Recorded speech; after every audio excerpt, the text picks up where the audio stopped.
Nous invitons à présent le professeur Mamadou Diouf, président du comité d'organisation de la commémoration, à prendre la parole.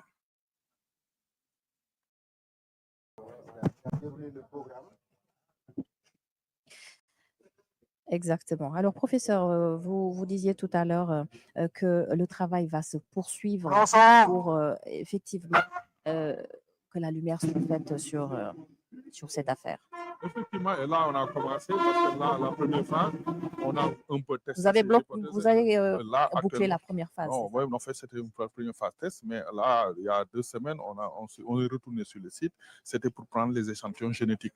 Parce qu'avec le service de génétique de la faculté de médecine de Dakar, on peut déjà identifier la carte génétique de ces squelettes-là à partir des échantillons pris au niveau des dents. Et donc là, le service génétique l'a pris, on va les envoyer dans le laboratoire spécialisé pour voir le génome. Et là, ça nous permettra d'avoir les individus. Et je rappelle qu'en fait, les trois... Monsieur le Président de la République de Gambie, Monsieur le Premier ministre du Sénégal, Monsieur le Vice-président de la République de Côte d'Ivoire, Monsieur et Madame et Monsieur les représentants des États invités, Mesdames et Messieurs les membres du gouvernement, Excellences, Mesdames et Messieurs les ambassadeurs et membres du corps diplomatique, officiers généraux, officiers, sous-officiers et hommes de rang, distingués invités, chers compatriotes. Nous voici réunis une fois de plus pour commémorer le massacre des tirailleurs sénégalais du 1er décembre 1944, une date désormais inscrite dans le calendrier national républicain pour se souvenir, pour raconter et poursuivre les interrogations sur les mémoires et les archives, l'histoire et les fabulations, les mensonges et les dissimulations. Autant de manœuvres qui continuent d'alimenter les incertitudes et parfois des opérations délibérées de passer à côté de la vérité. Le livre blanc publié par le gouvernement sur le massacre de Thiaroye qui a accompagné la commémoration du 80e anniversaire marque à la fois une inflexion politique et une nouvelle forme d'appropriation politique de l'événement. Il ouvre une séquence inédite pour dresser un état des lieux des connaissances en mettant à la disposition des Sénégalais, des Ouest-Africains et des Africains de l'ensemble des données et archives disponibles ou jusqu'ici restées dans l'ombre. Le livre blanc ouvre un nouveau chapitre avec la réalisation de sondages archéologiques au sein du cimetière, prélude à une fouille exhaustive de ce qui constitue à ce jour le document matériel le plus visible et probablement le plus riche de la culture associée au massacre de Thiaroye. Les résultats préliminaires de ces investigations sont d'ores et déjà porteurs d'espoir quant à la contribution que l'archéologie va apporter à la compréhension de l'événement. Il demeure évident que le chemin qui reste à parcourir est sinueux, semé d'obstacles, appelant un haut degré de rigueur professionnelle, de transparence et d'ouverture intellectuelle pour alimenter les débats, les controverses et éviter les écueils. Demeure comme un seul viatique sur ce chemin les exigences de vérité. Le 81e anniversaire est une excellente opportunité pour prolonger l'élan amorcé lors de la précédente commémoration.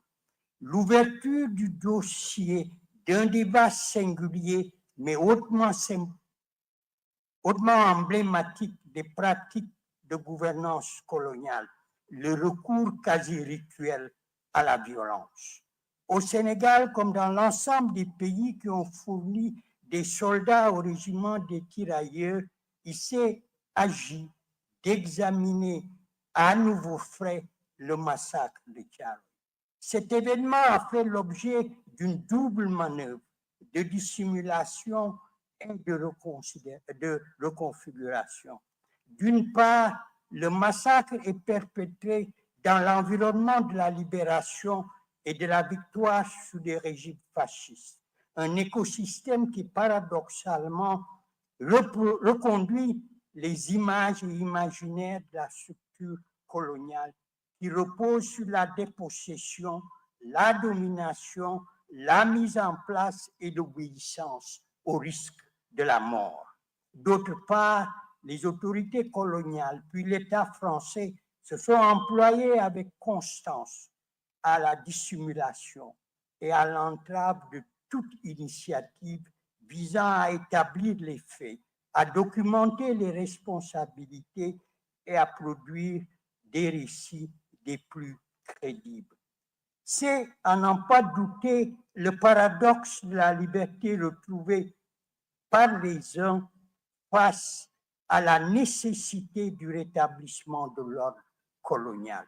L'État sénégalais s'est engagé à détricoter cette double trame à travers le cycle des commémorations et la poursuite des recherches sur le massacre.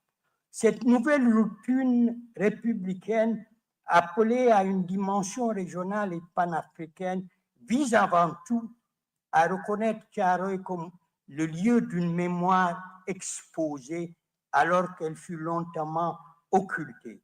Pour reprendre la formule de l'historienne française Catherine Cockry-Widrowicz et de Gilles Clément, une mémoire cachée. Il s'agit d'une mémoire vive animant continuellement une conscience panafricaine et symbolisant un engagement souverain pour préserver, aux côtés d'autres histoires et d'autres mémoires, l'unité, l'indépendance et la prospérité du continent africain. Les résultats obtenus ne sont pas complets, ils sont à parfaire, mais le travail réalisé par le comité ouvre des pistes. Le devoir prescrit est le suivant, me semble-t-il, la poursuite des recherches, de la création artistique et littéraire, des exercices pédagogiques dans les langues nationales et la langue officielle pour écrire des histoires et alimenter des mémoires au service du continent africain. L'état des lieux établi appelle à être prolongé et affiné. Les nombreuses questions sans réponse doivent faire l'objet d'une plus grande attention et s'inscrire dans un cadre régional capable d'alimenter les entreprises panafricaines et les projets économiques, politiques, culturels et sociaux. En bref, promouvoir des humanités africaines qui manifestent un commentaire africain et assurent une présence africaine sur la scène du monde. Thiaroye est reconnu comme le noyau d'une vaste constellation historique et mémorielle, dont le rayonnement régional et continental couvre l'Afrique de l'Ouest, l'ensemble du continent ainsi que l'empire colonial français. L'exigence d'une commémoration régionale se fait chaque jour plus pressante. Les recommandations qui concluent le livre blanc peuvent être la base d'un programme audacieux à la fois régional et panafricain de manifestation et de recherche sur le massacre de décembre 1944. 3 générations d'intellectuels, d'artistes, de politiciens, de syndicalistes et d'activistes se sont lancés corps et âme dans la bataille pour le recouvrement des voix étouffées, pour dire le monde et mettre en valeur la contribution des peuples du continent à la civilisation, à la culture, à la paix et à la démocratie. L'Afrique, dans le cas qui nous occupe aujourd'hui, les tirailleurs sénégalais ont payé le prix du sang versé sur les champs de bataille européens, africains, asiatiques, autant que dans la résistance, dans les combats de conquête. Ils ont subi en retour la spoliation de leurs ressources dans la violence et le mépris haragouin des techniciens de la mission civilisatrice. Faire le point, lever les entraves et progressivement faire la lumière afin de raconter, commenter et créer était la mission confiée au comité que j'ai eu l'honneur de présider. Le livre blanc, je le disais tout à l'heure, inaugure un nouveau chantier. Il reviendra à une nouvelle génération d'envahir les pistes ouvertes pour poursuivre une entreprise forcément politique. Loin de nous l'idée de clore le débat. Il s'agit au contraire d'ouvrir largement les portes de la documentation, de la recherche et de la création artistique et littéraire. Il s'agit de promouvoir des récits et des commentaires africains au service d'une conscience historique et de mémoire mobilisatrice. Écrire ces histoires, produire ces mémoires, c'est aujourd'hui un impératif catégorique. Un philosophe et intellectuel congolais disait dès 1982 que les Africains devraient se débarrasser de l'odeur du père. Et ce père, c'est bien sûr le père colonial. Sur cette question, l'État sénégalais s'est engagé à mettre en place des infrastructures et à poursuivre les discussions avec les pays qui ont contribué au recrutement des tirailleurs pour qu'ensemble, des programmes communs de recherche, d'enseignement, de publication et de manifestation soient entrepris. Enfin, nous espérons, Monsieur le Président de la République, que la pièce maîtresse de cette première commémoration, le livre blanc, suscitera de nouvelles recherches, encouragera des débats de plus en plus passionnés. Nous souhaiterions qu'elle contribue à établir des canons, mais des canons toujours provisoires. Mais je dirais que le livre blanc s'est attaché à se tenir à distance des prophéties et des prêches dogmatiques qui assènent des vérités absolues et distribuent louanges et condamnations.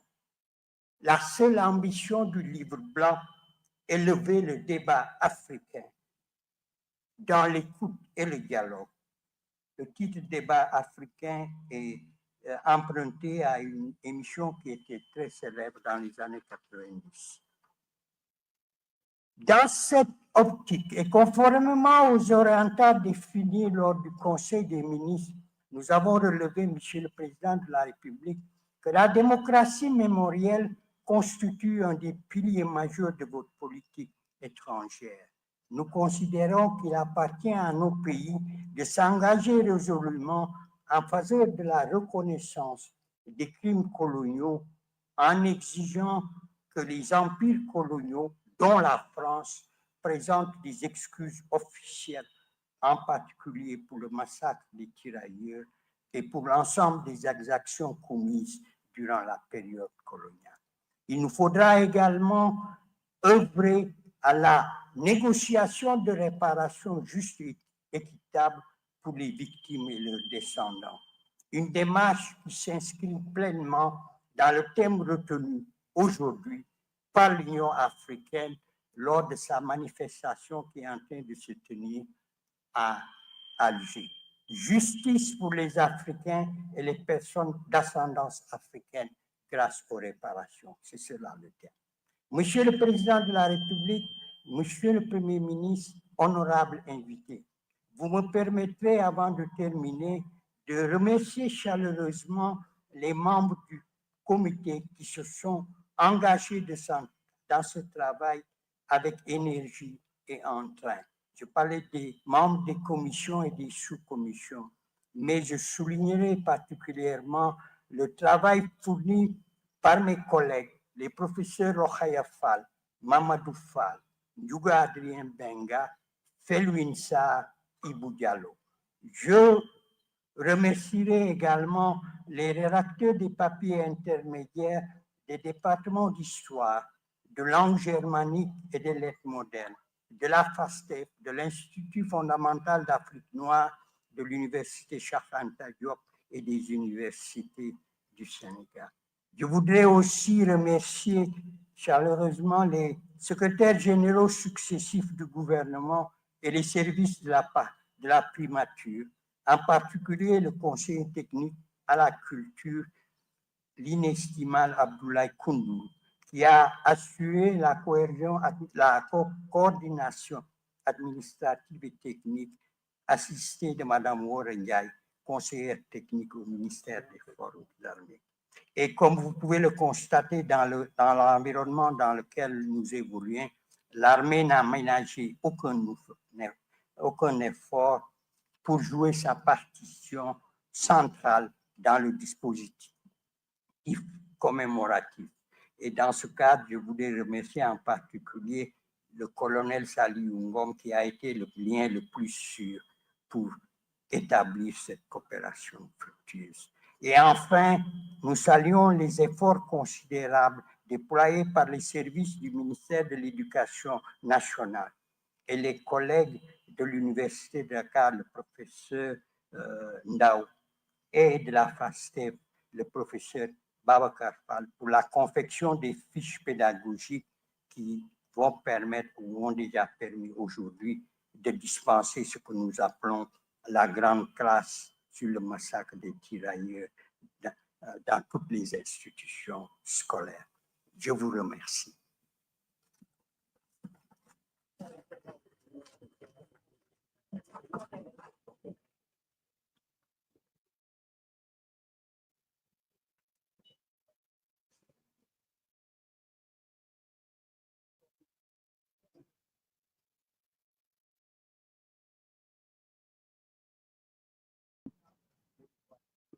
Alors, professeur Nyungi Don Teolu, le discours du président de la commission de commémoration du massacre de Thiaroye, le professeur Mamadou Diouf, qui a fait un plaidoyer important et son travail a été marqué, notamment par la publication du livre blanc sur le massacre de Thiaroye, rejoint un petit peu ce que vous êtes en train de faire aussi, parce que tous ces aspects contribuent à redonner une version plus claire de ces événements de Thiaroye.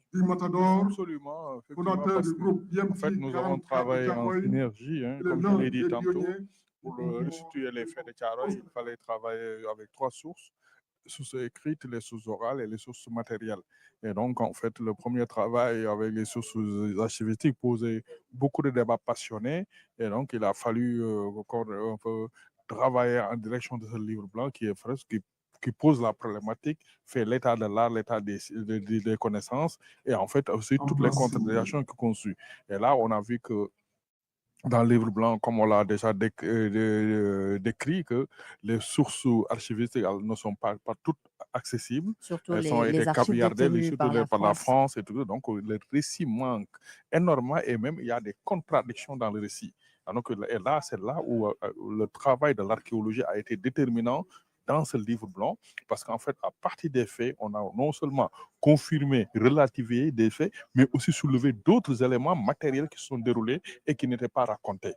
Donc là, c'est surtout le rôle central de que l'archéologie est en train de jouer dans la reconstruction mémorielle de ce qui s'est passé à Thiaroye. C'est ça, un pas important. Et là, nous allons suivre une démonstration sur l'événement de Thiaroye. Jusque-là, il y a une représentation cinématographique que l'on connaît tous, le film de Sembène Ousmane sur Thiaroye 44, n'est-ce pas? Et beaucoup d'autres représentations s'en ont suivi, pas au cinéma, bien sûr, mais là, c'est une démonstration que nous allons suivre et on se retrouve dans un instant. D'accord.